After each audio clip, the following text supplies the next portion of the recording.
world of toys. And today I have a very special guest, my friends. And this guy is from Italy like me, my friends. I give you the one and the only Emiliano Santalucia. Welcome, Emiliano. How you Hello, doing, Emiliano? hello everybody. I'm good, thank Guys, you. we have a true artist together with us today. Therefore, if you have some question later on in the stream, you can put your question for Emiliano. But now, the first question is: how start your passion for the masters of the universe? Well, I started as a child. I saw the advertisement in Kids Magazine when I was 8 years old, and it was just love at first sight. After seeing the ads on TV, I was sold to them right away. I said to my parents, I want to collect them all, and that was it. Basically, since that day, I never stopped it. And Okay, every awesome. new thing, I mean, after I started buying them, I fell in love with the artwork on the mini comics and on the packaging. It was just everything was what I wanted and I loved. Okay, and you also a creator of a series of Monster of the Universe comics books, is correct? Yes, it is. Yeah, I mean, I was the lead penciler on the 2002 comic book series, and I also started to co-plot the series near the hand, the third series. I was writing in that too. And how start this experience? How start the steps for this experience for the comic books? Oh well, okay. It started. I think I got very lucky. I did the comic book school in Milan, alla Scuola del Fumetto in Milan, and the third year, the students are supposed to do an entire project, write it, draw it, maybe color it. Now comic book school also require that you go do lettering and prepare that for printing and even print a few copies on demand service. So you go through the full experience. Back then in 1998, I just needed to write and draw it all on pencil and inks. And my project for that year was Masters of the Universe story. Later on in late in 1999, I created a website. I wanted to do my own He-Man website because I wanted to have it certain photos. I wanted to look in a certain way, to have an archive done the way I wanted, and I also published my comic on that website. And it kind of become very, very popular because it was the first. I mean, there was some fan fiction, there was fan art already in 1998, but never actually tried to do a full story, a full comic with a visual medium like a comic. So that became very popular through fans, and it was noticed by Val Staples that at the time was trying to get the license to publish a new He-Man comic. Now, this came around about the same time Mattel was preparing the relaunch of Masters of the Universe in 2002. So, after, a few attempts and many sample pages and some work that we did with Mattel, we got the license and I started drawing the regular comics in 2002. Awesome, awesome. And that time on Mattel was Jeremy Padawer for the Master of the Universe Milan. Jeremy, I think came a little later than we started. It wasn't the guy that started it, the new series, but I think Jeremy came in pretty soon. I think late of 2002, 2003. I mean, I think you talked to him, and he remembers better than me. But I'm sure he wasn't there at the very beginning. I saved this question for Thursday because my friends, this Thursdays on this channel will be an interview also for Jeremy Padaver. However, back to Emiliano, what is your inspiration to create comic books, the story and everything? Uh, you mean for the actual book or the fan comic that I did at school?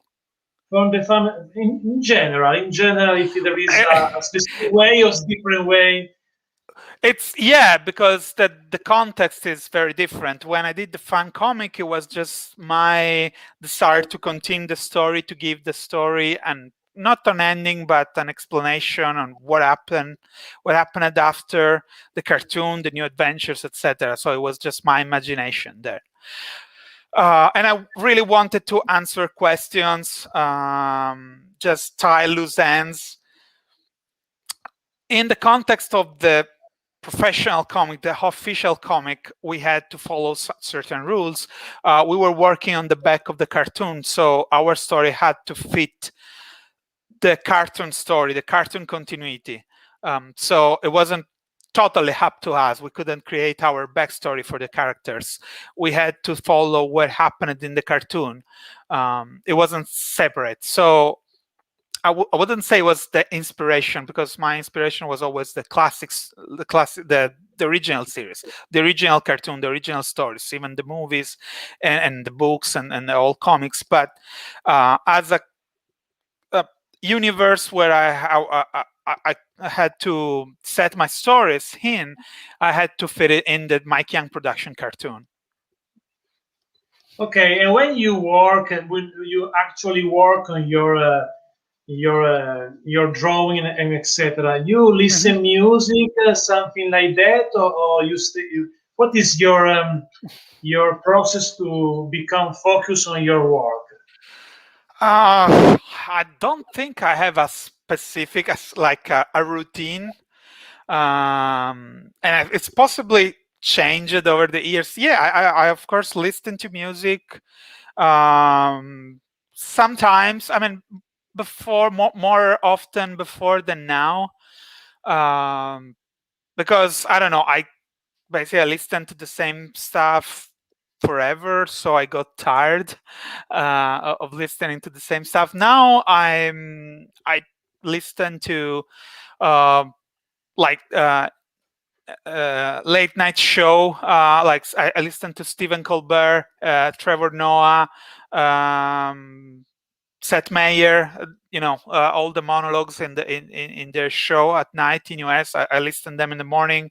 I listen to journalists, so not really news, but more like Rachel Maddow, Chris Hayes, Lawrence O'Donnell. I listen to MSNBC and their show, just to keep up with what's going on. I'm got very interested in US politics, so I listen to a lot of what's going on. Like I remember past few months I've been drawing while listening to, I don't know, the impeachment trials and stuff like that. So sometimes I still listen to music. It depends on the mood. As I say, I don't have a specific routine. But other than, I mean, there are a lot of people that keep like TV shows, cartoons in the background. I can't do that because I want to watch them. So I really want to pay attention to what I'm watching and what I want to watch the actor's performance and the settings, etc. So I can't listen to TV shows. It has to be just audio, so I can keep my focus on the art. Okay, I made this question because, for example, when I write one of my novels, in general, I choose looks like a soundtrack to go in the story because I consider the music during the inspiration like a river, where you can go on this river through another world of inspiration of the art story. For example, I never schedule something for my story. I go to the story, I watch the screen, I don't watch the keyboard, and because of the music, I open the door to another world. What is my process? Everyone has a personal process. I'm interested that you watch some news during the same moment. For example, to me, it could be difficult because it could be possible distraction. Listen other things, other things that talk something about. Yeah. However, it's But what is this? It's interesting, however.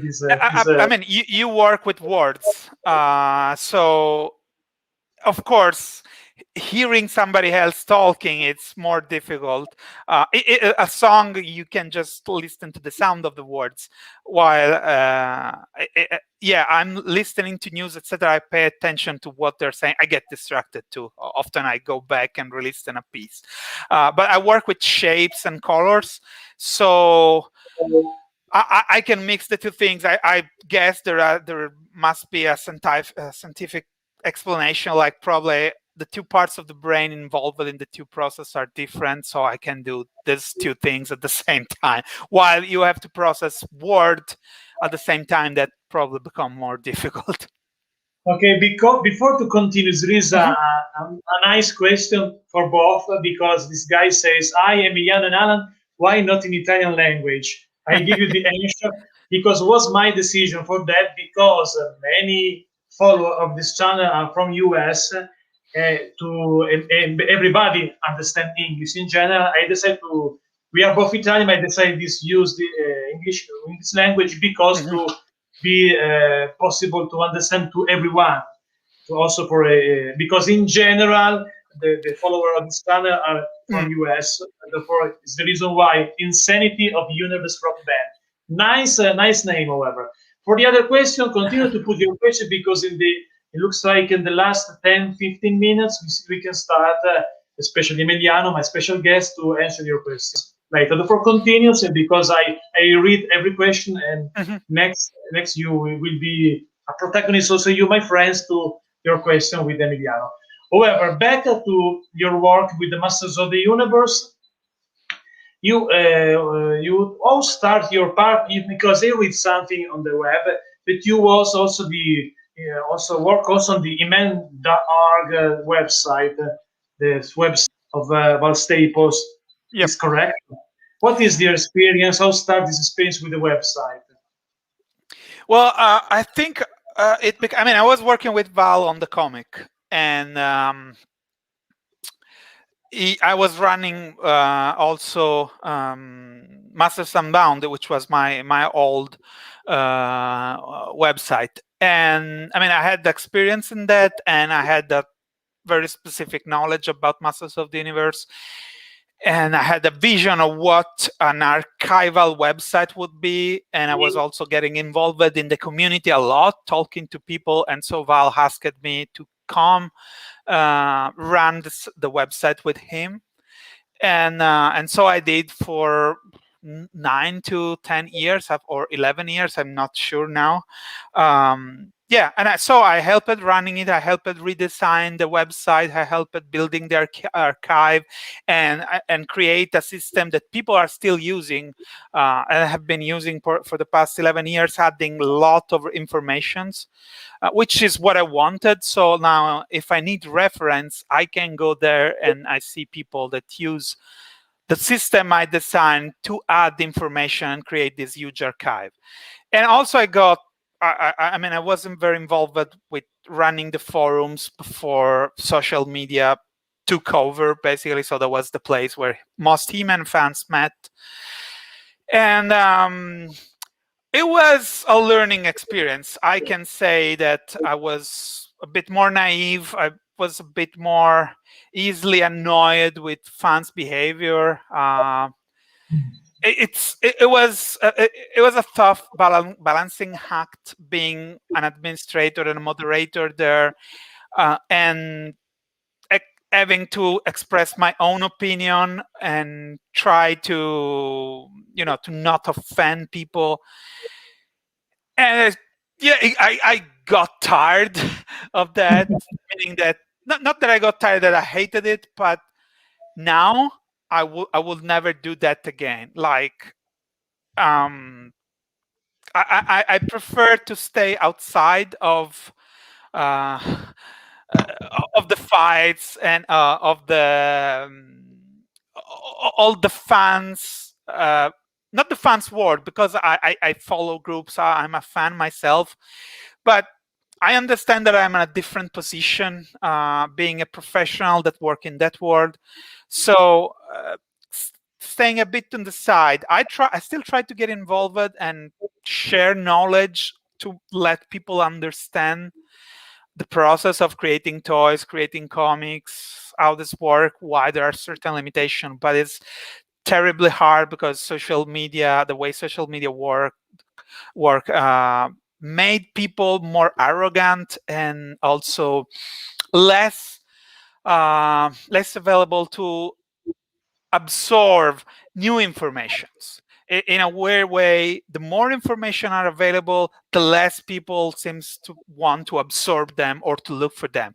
So many times people get upset because I explain something like, oh, well, you know, doing this toy costs this much money, and they get upset because they don't believe me, but it's true. And before I started fighting with them, now I thought, well, whatever. If you don't believe me, there's nothing I can do. Just don't buy the toy. Yes, I understand this problem in general, because the problem when I talk with that also with some guys that work in the toy company. Sometimes the fan don't understand that behind something, a project, a book, of a comic book, an action figure, there is a work behind, and also there There's is a and they don't understand this, and maybe someone become upset because they haven't the knowledge what is work creating art behind the scene. To creating a song, for example, you need maybe not too much time to have the idea, but also to release the idea.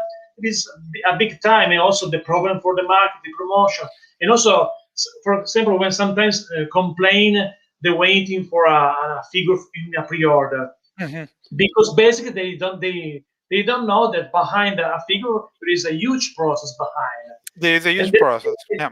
because of that maybe someone goes upset.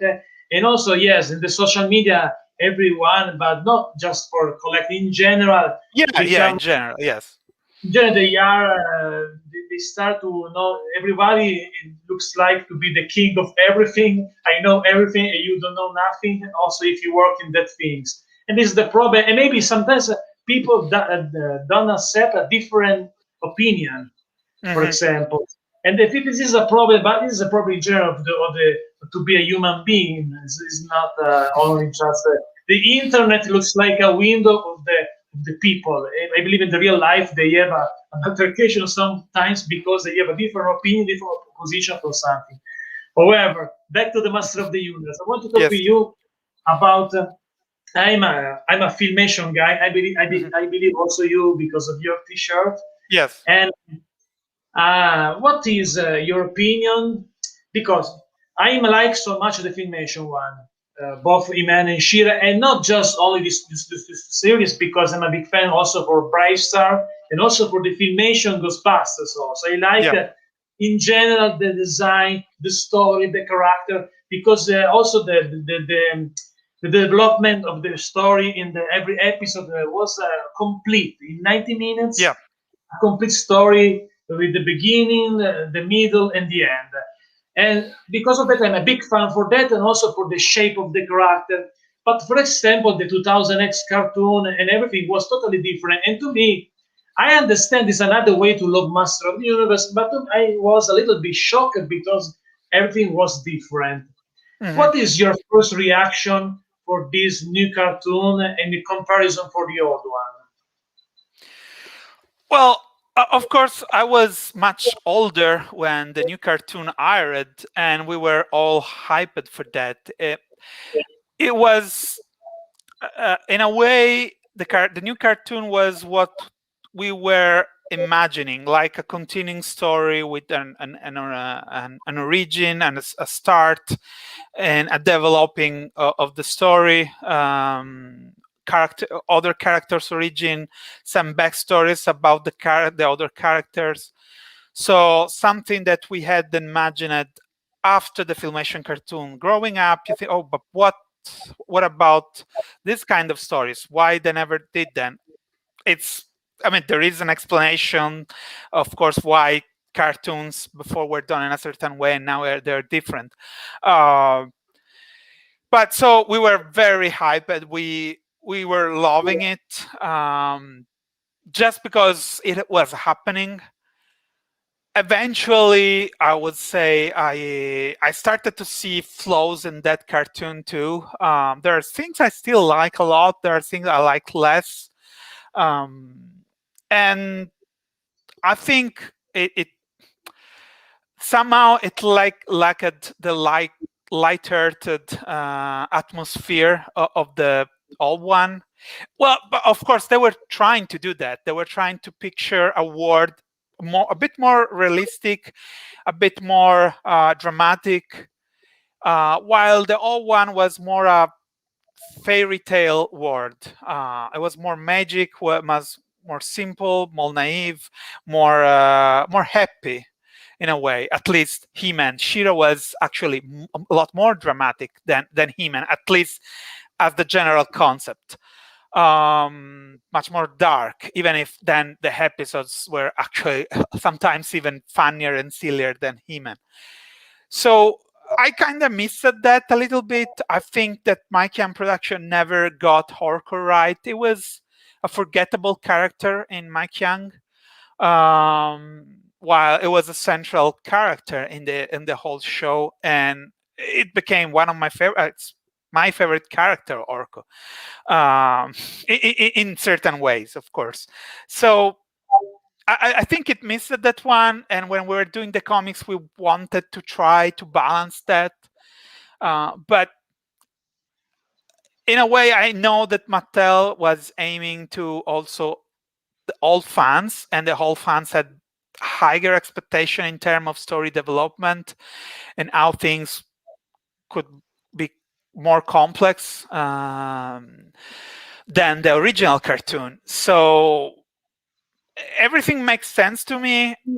Um, Anime were big in US at that time. They were becoming big, so there was a try to emulate a certain style in from anime and Japanese animation, and there was also that. And because it was trendy, I was liking that too. Now, if you watch it again now, there is some naivety in that regard too. Like, yeah, they were trying too hard to imitate some Japanese stuff, and so you have this long battles where they just spin swords for minutes, and so it's a bit weird. But yeah, it kind of missed some of the magic of the old one. Yes, me too.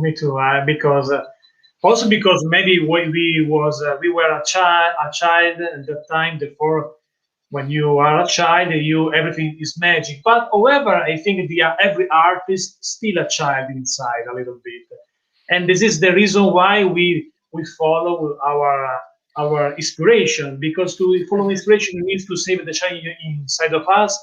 And also I believe that there's a good things to collecting toys, to read comic, watch also the old cartoons, for example, is to save the child inside of you, because I says that in every interview in Mhm. general, because my friends, if you forget the child inside of you, you forget the magic of the life. True. And I think you work also with Super Seven. What is your work with your experience with Super Seven? Super 7 is not the last. Well, I think it's the last job I did in the Masters of the Universe brand. Well, it was at the same time of the Mondo figures. With Super 7, we had a good dialogue because I mean, me and my organization, the Power and the Honor Foundation, which is me right now, is me, Josh Pampelt, and Luis Villagomez. Luis is a good friend of Brian Flynn, and we got to talk to them. We talked about doing stuff together, and we pitched the idea of doing art portfolios about Masters of the Universe artists, and we produced those, and basically Super 7 distributed our products. We took care of creating the product, uh, having that printed and delivered to Super 7, which sold these art portfolios for us. They were big boards, big folders with few art prints, high quality art prints, And we did 3. We did one for Rudy Obrero with the entire first year of Masters of the Universe box art, scanned from original slides, so original photos taken of the paintings, because the paintings probably don't exist anymore. We did a portfolio of Mark Taylor B sheets, so the boards where he drew the characters for the first time. So we wanted to show everything that Mark did in its original form, and we had He-Man, Battlecat, Skeletor, all the main characters. We left a few from the second year. Unfortunately, we couldn't get another Mark portfolio done before the license ended. And we did the third one with Errol McCarthy's artwork for the cards, the figure cards on the back. You know, the bottom part, the upper part of the cards, where Errol drew his illustrations. And the process we did was Errol still had the line art. So the original inked drawing, which we purchased, now I own most of those. And the original color were just, I think, gouache color or tempera with photocopy on a cell. And that was what was delivered to Mattel for reproduction.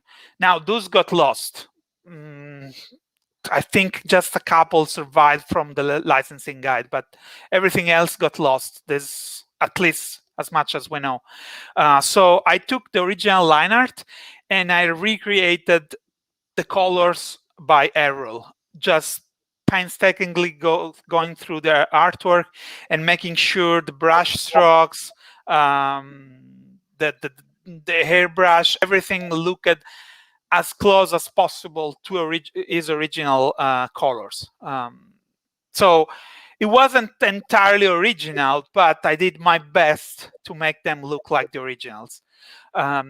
And the result was pretty good. I think that portfolio, even the printer that printed it for us won an awards for one of the best on-demand product that year. And after that, still with Super 7, we pitched us to work on this 5.5 inches line that we're doing. So, you know, they were doing these figures in the vintage format with the look of Filmation characters. So they did He-Man, Skeletor, they did She-Ra in Filmation version, but in a Masters of the Universe package. And what we did was telling them, we are the best guys around to recreate the packaging exactly like it was back then and to do new artwork. So I pitched them this, I showed them what we were doing and they loved it. And so it was up to us, and it was a fantastic journey because I had a reproduction slide for the front of the card, you know, the rock explosion with the logo. And that helped us to have a very, very clean front card with very close to the original. For the back, the first thing I thought was, well, we need to hire back Errol and have Errol draw new box art for Masters of the Universe 35 years later. And that was fantastic because Errol is a sweet guy, is awesome. He was very, very enthusiastic about doing this. Like, I mean, genuinely enthusiastic. He wasn't just saying it. He still loves doing Masters of the Universe stuff.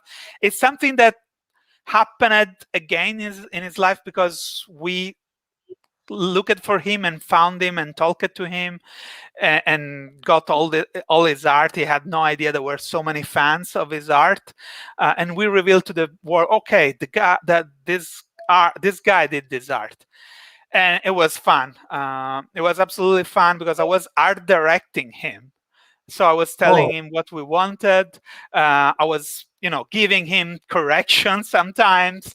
I was coloring his art because it wouldn't do that anymore. I was so it was absolutely weird that I was working with the guy that I used to look at when I was purchasing the He-Man figures when I was a kid. It was a joy to work with him. And just like on the vintage line, not all the box art was done by Errol. There were a few cards by Dave Stevens, the creator of Rocketeer, and there were other artists that I don't know the name, unfortunately, that worked on the card. So we said, let's have also other artists, and so I did a couple myself. I wanted to do the Orko one. So I did the famous scene in the cartoon with Orko and Man at Arms with Hags on his helmet. And I also brought in one of my teachers from the comic school, Luciano Ragazzoni. I brought in Marco Failla, which used to ink me on the He-Man comics. Now is a very popular artist on Marvel and DC comic books. And I also brought Adam Moore, which is a fantastic illustrator. It does illustration for magazines in US. And last but not least, Emanuela Lupacchino, which is a super popular comic book artist. I'm sure many of the guys listening know her. She does wonderful covers for Marvel and DC. Just fantastic stuff. And so it was a joy to work with all this guy and do this vintage style, because we wanted to go for that kind of indie look, more dirt and illustration, that unrefined looks of the inks. I was working digitally, so I don't know if I accomplished exactly what I wanted, but it was fun. It was great, and people loved those, because the feel of this art was exactly the same of the old one. I painted all the little cross-cell images on the back. So it was fantastic. We were doing a service to the brand, which was my first goal, and we were having fun in the meantime. And we also worked on Eldor and Hero, where I gave them references to recreate these characters. But maybe that's a bigger story. But I mean, Well, yeah, it's interesting yeah, because I thought with that also with the Brian film, the Super Seven in general made something new in a franchise, and also for the Master of the Universe, because, for example, now we have the Master of the Universe Origins, but basically the Origins as looks like an updated version for the vintage one. yes, But the Super 7 5.5 figure were a different situation, because it was the first time ever a cartoon accurate figure in a 5.5 size. And because of that, I think it was a very cool project that this situation that they made. Or also like the classic figure that they made for the William Stout collection, another yeah, good figure from Super 7, and also the Club Grayskull. They made some figure that we never had before, like Modular Filmation One, Dynamag, yeah.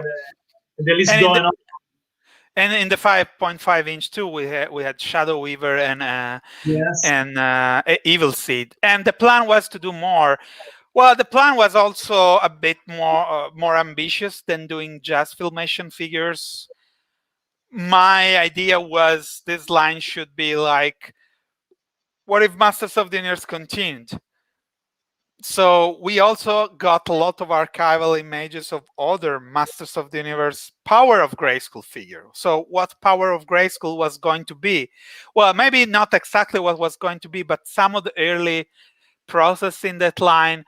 So we wanted to continue Power of Grayskull. So what would have happened if Masters of the Universe didn't go away in 1988? And maybe we could go on and create new characters, like, okay, so every year in Masters of the Universe there was something new, so why not do new stuff, have new ideas, new gimmicks, new action features? But that was not possible, unfortunately, and it ended before we could get to any of that. It would have been awesome. I'm happy for what we did, though. It was good. I mean, we finally brought to the market Eldor and Hero, which Yes. was this promise that we kept after 35 years. Well, 30 years. Yes. But A dream come true for Yep. many collectors. This book Yeah. was very cool. And we know, so you told before that your favorite character is Orko, but it is the guys that you never liked of the Master of the Universe, the character you never liked.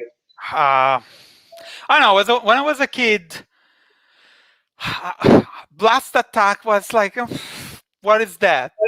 And Rotar too. Like, yeah, I mean, well, Rotar was still kind of felt a Masters of the Universe character, but I couldn't, as a kid, I couldn't think about myself playing with that. Blast Attack was still more playable, even if it never made sense. Like he exploded, but at least, but it was more complete. But it was something in the design, and now I know who designed it, etc. So I can see the difference in style, etc. But I don't know. There was something in the aesthetic of Blast Attack that didn't fit in for me. So I think those were the. I didn't really dislike them, but I cared less for them. Yes, me for Blast Attack, I'm agree too because Blast Attack looks like a character for another story, for another situation. Maybe should be better in a martial brace stars because for the cowboy Hmm. style or something like that. In Yeah, I think that the color scheme was not a lot Masters of the Universe. There was something about the muted color that he had, gray and black. He had gold, but I don't know. It was a big of a departure. But many of the last character were more muted in color, like Ninja was all black. He had the red accent, but it was all black. So when there was this shift where some of those were more muted, and I guess after so many colored character, it was hard to come up with new color scheme.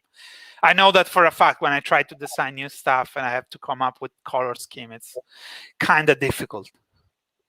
Okay, speaking of the many lines that we have in the story of the Master of the Universe toys in general, Mm-hmm. what is your favorite of this? Because we have the vintage one, we have the new He-Man figure, the futuristic Mm-hmm. version of the, I believe was 1989. We have the 2000X, we have the classic one, we have Club Grey School. What is your favorite of these many Toyland Well, Master of the Universe? I'm attached to the vintage. Like every new one is something that comes and go. So that's why also I'm stopped getting upset about stuff being different because I know it's just there for some time. It won't change what came before. So everything that originated it. So both the mini comics and the vintage cartoon and the movie too. That's what started the lore. That's what always be there, and it will be the base for every new iteration of the franchise. So I'm just attached to that. I love that. There was nothing that was better for me than that because even if you can improve the original, but you can do something that is better than the original because it will always be based on the original.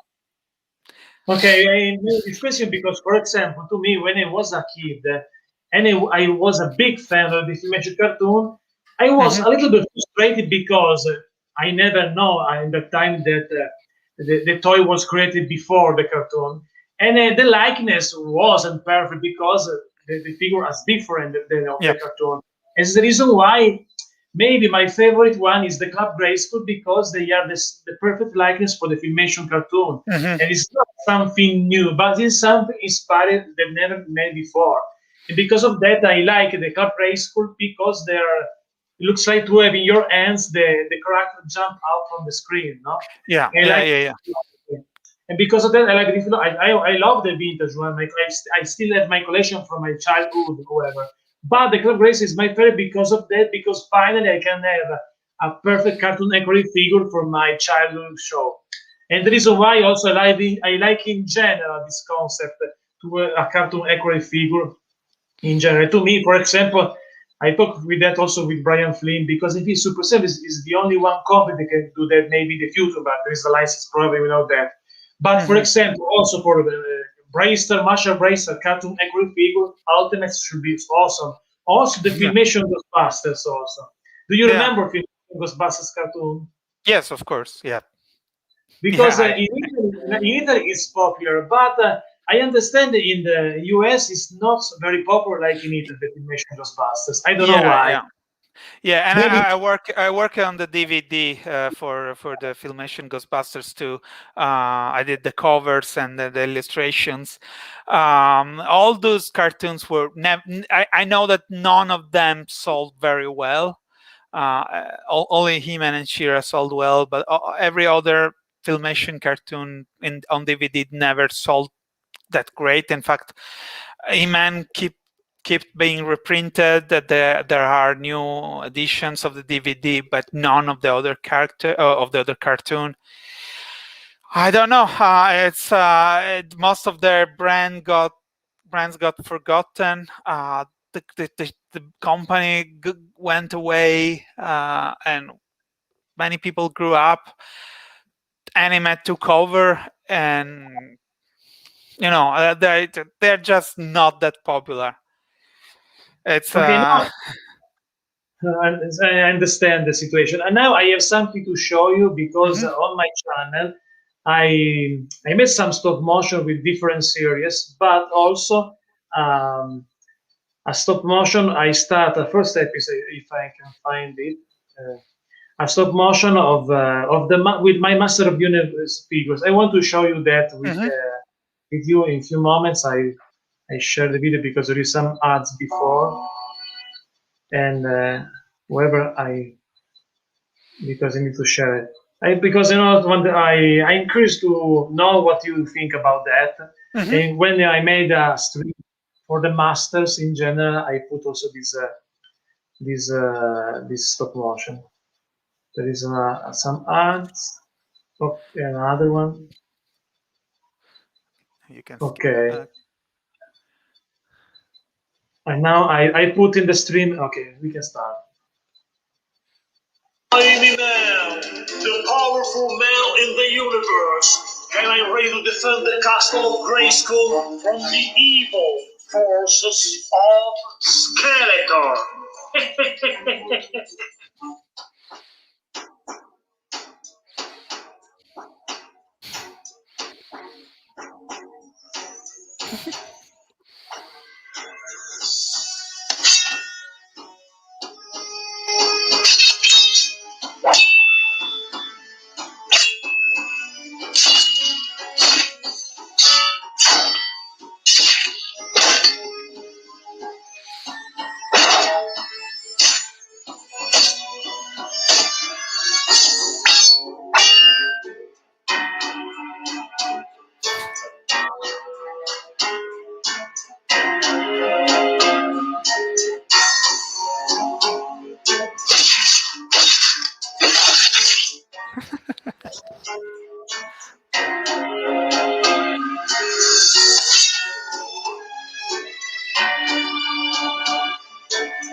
And this is just the first episode with a new Uh-huh. project of motion because the guys that follow this channel knows that I have many stop motion stuff on this channel, and this is one of them.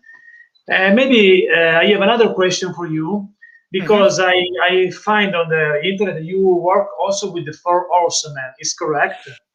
Well, I never actually, in an official way, worked with the studio. I know them. I'm a friend with them. I did some unofficial work. I was commissioned to do work only once, and was to create artwork for a pitch they were doing to Mattel when we put together this thing where they proposed at Mattel ways to do Battle Cat, Battle Ram, Titus Megator, the Shadow Beast in the classics line. So I helped design those figures, design the concepts. It was a bit different than what ended up to be. And I added Geiger on my own. I said, let's do Geiger too. And we created this little booklet with all these ideas, and they brought it to Mattel, and it worked very well. But after that, I wasn't allowed to work with them, um, for weird reasons, but they basically told them that I couldn't work with them. So what we decided to do was, okay, I'll do my fan art design and post them online for classics figures, and they would be inspired by my fan art. And so I basically did sketches for Glimmer, Angela, Castaspella, um, many figures, many figures. But I was never actually hired to do them. So this was I mean, even Castle Grayskull, the original sketches were done by me. For the Icon Heroes statue, I did some rough sketches. I was removed from that job, and Nate Birch took over and worked on my sketches and finalized the sketches, and we worked together on adding the missing parts, etc. And it finished the project for the Four Horsemen, for the Icon Heroes, and then he also did the final Castle Grayskull. But so there was a little bit of me in the classic Castle Grayskull too. And Snake Mountain kinda went the same way, where I helped with the general shape, etc. But we're talking way before the toy. So yeah, that was our how the relationship worked. Unfortunately, I never got to actually work with them. I mean, sometimes I visited the studio. There was the painter, uh, and the painter was painting a He-Man figure, and I remember it was, I think, Rockon, and she had a sample of a vintage figure. But it was this weird variation where Rockon had orange arms. No, it was orange. It was blue and silver arms, which are different from the regular version of Rockon. But for some reason, that's what they had at the studio, this weird variation. So she was referencing that. She wasn't aware that there were different versions of Rockon. And I said, no, wait. This is a rare one. You don't see Rockon usually this way. So I provided the right references for Rockon. But, it was just by chance I was in the studio that specific day. So stuff like that happened. Okay, now we can start with the question by the fans. Mm-hmm. We start with Damien Ristori. Hi, Emiliano and Alan. I love all things Moto, and my favorite characters are Whiplash, Leech, Multibot, and Count Marso. Who did you enjoy the most out of these choices? Well, Count Marso in the Filmation cartoon was a pretty bland design, so that wouldn't be my first choice. It's a toss between Leech and Multibot, because I like the modular figures, but I like probably Moduloc better than Multibot. So I would say Leech, because Leech is such a weird design, which is such a great action figure. It's just one of the best Masters of the Universe figure as a toy. It's something you want to play with. It's fun to play with. It's totally out of the box in terms of design. So yeah, Leech, definitely Leech. Okay, another question. Hello, Emiliano. I love Motuk. Who is your favorite illustrator and painter of all time? Of all time in general, like including, I don't know, Giotto, Leonardo da Vinci, or Masters of the Universe. I don't know. I think we are talking about Masters of the Universe. Um, As much as I love Rudy, I think I would go with Bill George because yeah, but the illustrations by Rudy brought me into Masters of the Universe. But I think the best of all was Bill George because it was so good with anatomy and atmosphere. It had everything. It had those great skills as a painter. Not that it was just more skilled than the others. Not that Rudy is bad, but in terms of overall set of skills, Bill was above everybody else. I think, of course, Earl Norem was there too. It was a bit different style, but the fact is that I didn't grow up with Earl Norem because I'm Italian. We never had a lot of contact with Earl Norem work because Earl air paintings were mostly published on the Masters of the Universe magazine in US, so we didn't get those. I didn't get to know Earl until later. I loved him. I met Earl. I have some of his pencils hanging in my house, but Bill was just a giant in Masters of the Universe. His big checklist poster were fantastic. Eternia box art is one of the most amazing pieces. I've got to see some of his original art in person. Once he brought Megator artwork to a meeting with us, and he had this big board, just to be nice and show something to us. And he had, and there was this fantastic oil painting of Megator. Yeah, I think Bill is on top of my list. Okay, next question. Which head is your favorite to use for He-Man and Skeletor in Motu? Also, who your favorite Motu He-Man variant in Motu? Okay, I don't. There are a few. There are many heads. I think it's the.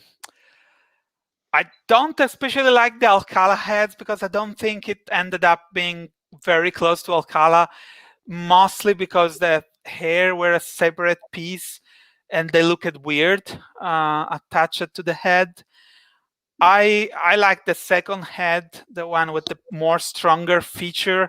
I don't remember which character came with that. I think it was, I don't know if it was Battle Armory Man or Thunder Punch, but it came later on. It was an extra head. I like that one a lot more. And it was done by George Djokovic, which is fantastic. It's the best heads in that line. Well, not the best heads. Eric is great too, but the best He-Man heads were done by George. So the movie head, Dolph Lundgren feature, he did a great job. New Adventures, he did a great job. So I would say, yeah, that the second one with the stronger feature is my favorite. Okay, another question again. Motu box art made me discover Frank Franzetta and made me fall in love with oil paintings. What is your favorite opinion on his influence?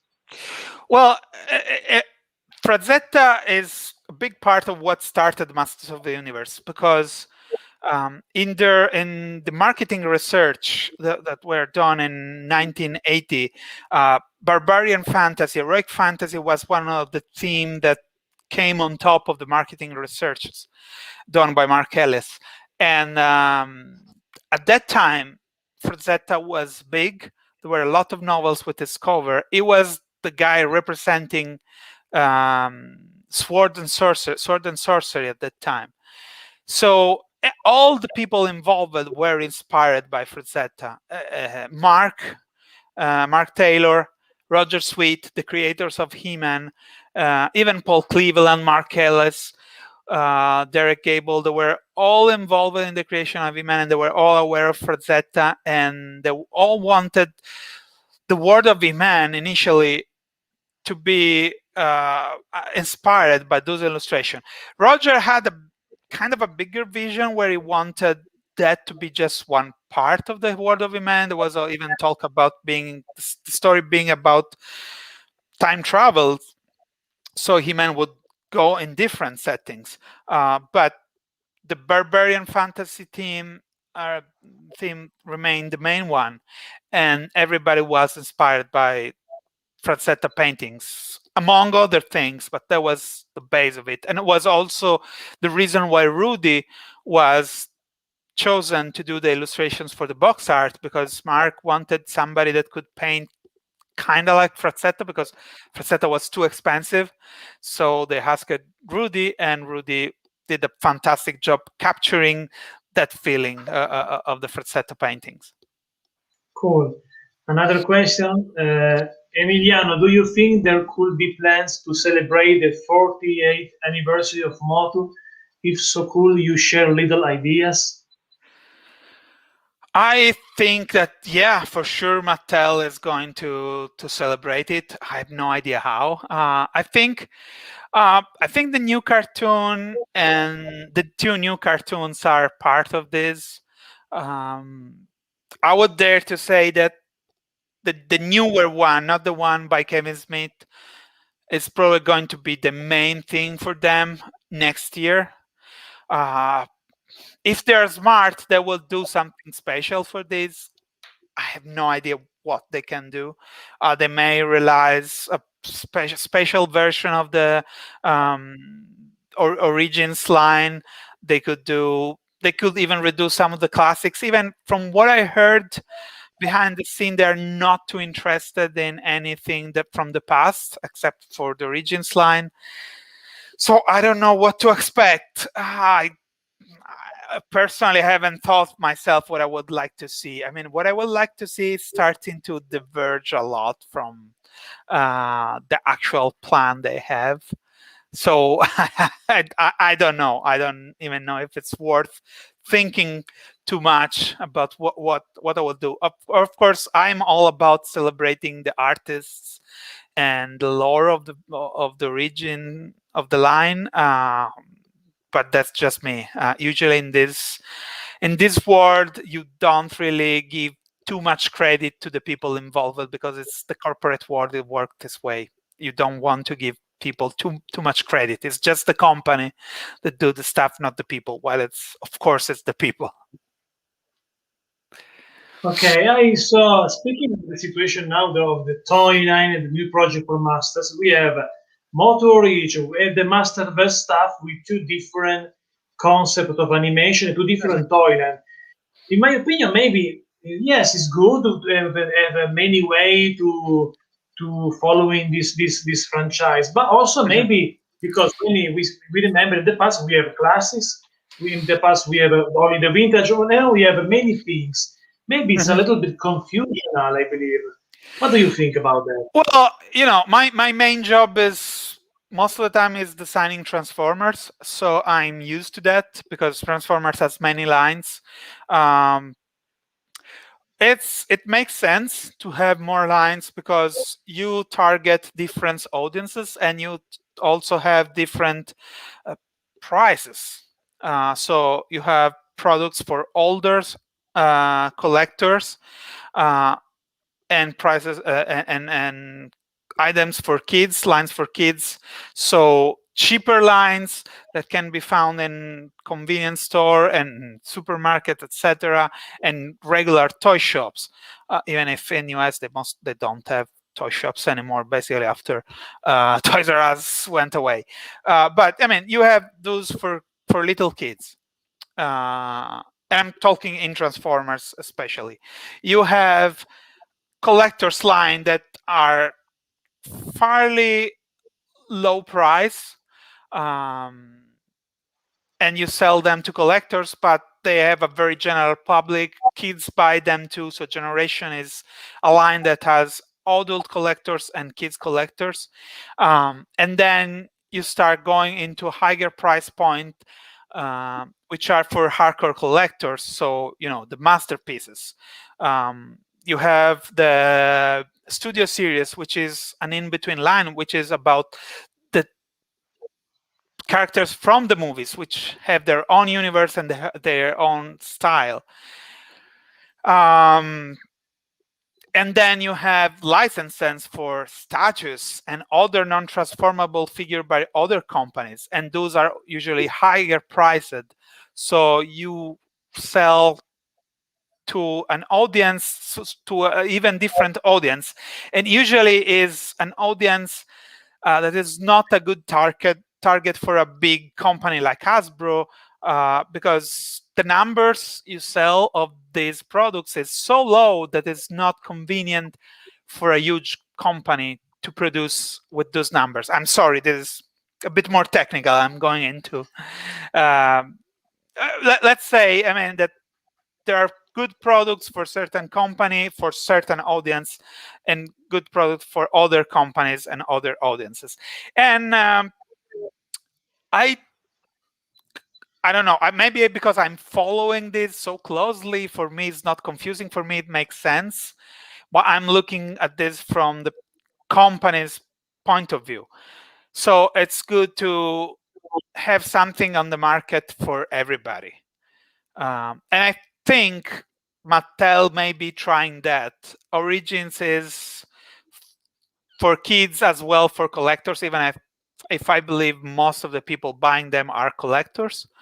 We'll see what Masterverse is a more evolved style of action figures. So we'll see how they market them, because it's also about the I marketing. don't know, maybe And you sorry, I lost you for a second. no, maybe you was frozen for a few seconds. Maybe I lost few words, but Oh, okay, yeah, we me too, talked you too. that the masses, basically, Mattel tried to make the same things with Motu what Hasbro did with Transformers. Yeah, Okay. because it makes sense to try to sell But to. I understand that this philosophy, this marketing philosophy. I understand that, but I think that to me, and maybe for many collectors, I believe, because it also supported with Pixel Dan, there is a sad side of the moon of this Mhm, concept, because we have no more Club Grayskull, no more William Stout, and mhm, this two line was very cool, and also with a bunch of new character, bunch of new figures never yeah, had made before, and because of that, I think there is also some play of power behind the scene, because when William Stout told me that when Super 7 sold the William Stout figure, was a big success. These figures yeah.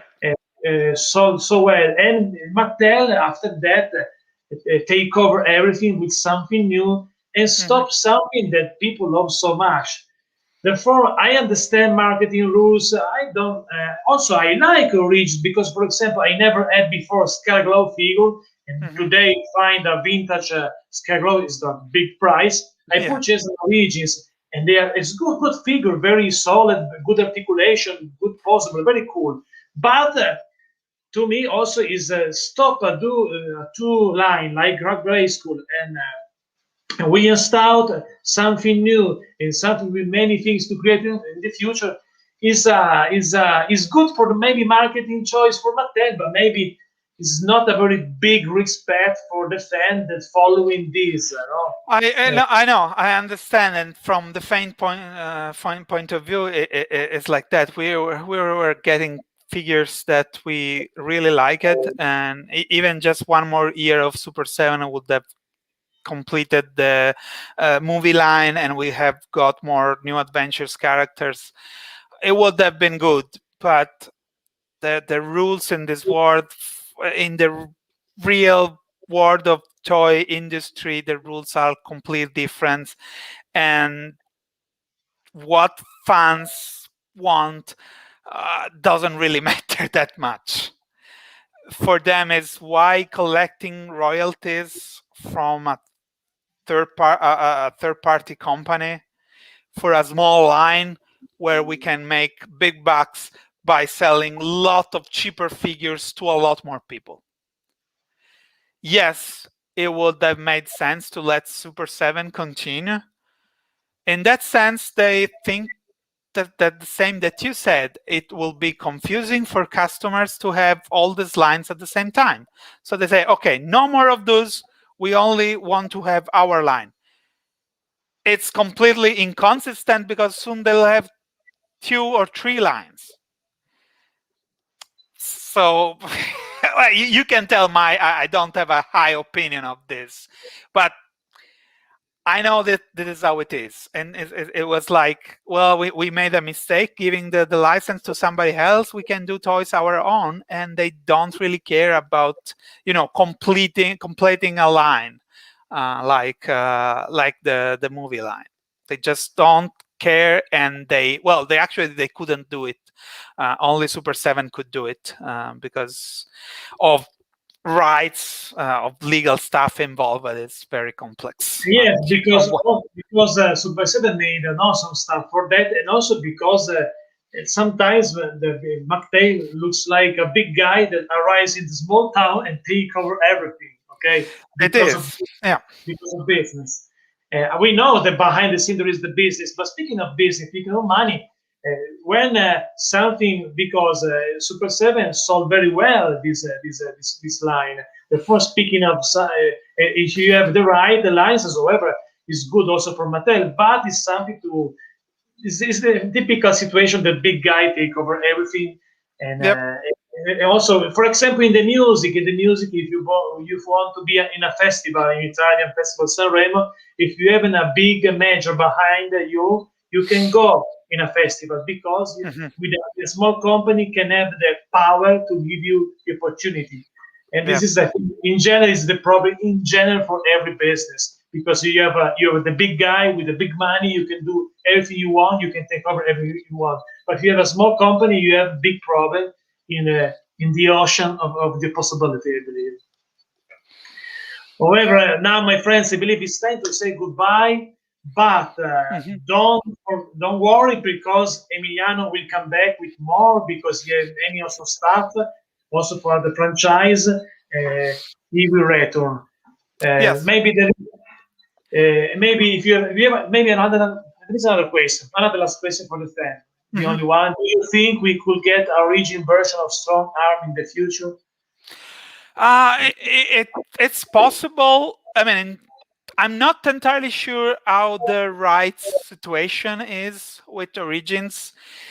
There could be again a block on Filmation characters, so characters that appeared only in the cartoon, but I don't know that for sure. If there is that issue again where the rights are owned by NBC Universal for Filmation and Mattel only owns the rights to the original toys, then characters like Strongarm, Lizardman, Dylamag, those couldn't appear in Origins.